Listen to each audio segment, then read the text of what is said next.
Now, this final class is a collection of actions that you can take that, again, you might know.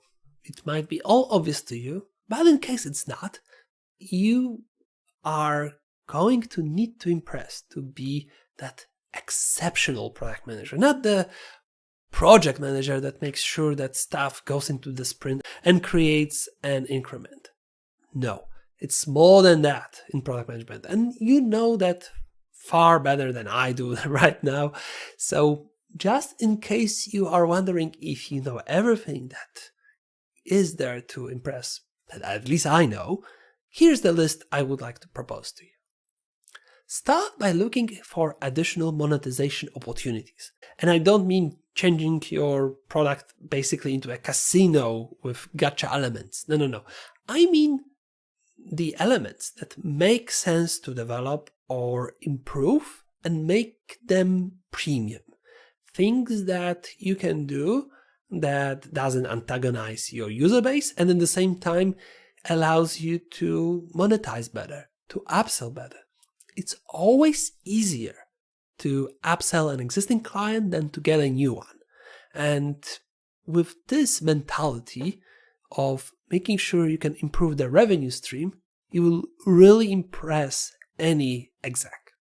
Now, also, I did tell you to establish a comms matrix and be very thorough and good communicator, and following that comms matrix strictly and like very, very diligently will help you to appear, to be that impressive, that great product manager.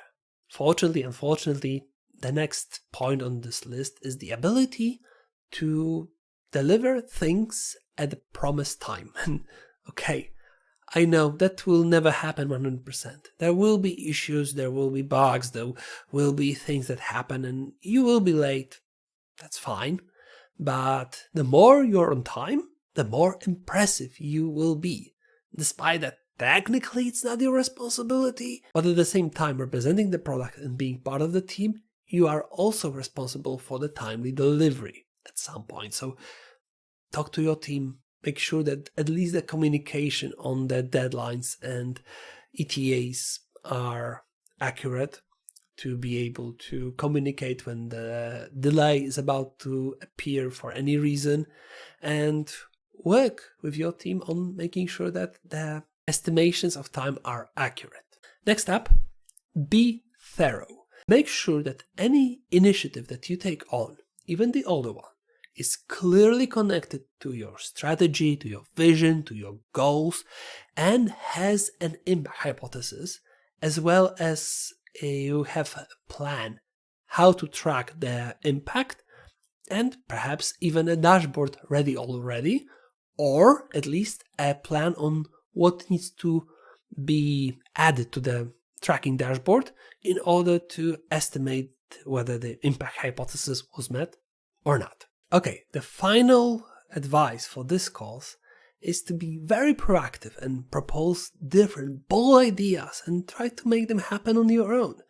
Don't rely on other people. Do the work yourself as far as you can. I mean, not code anything by yourself, but do the research, do the data analysis, and propose a very solid, new, bold directions to take for the product. However, none of that ask forgiveness rather than permission BS. No. This is too risky and too bad things might have happened, including legal actions. So be responsible, proactive, and everything will be great. And that's all I had for you for this particular course. Let's go on to the last video, and thank you for being with me and listening to the classes.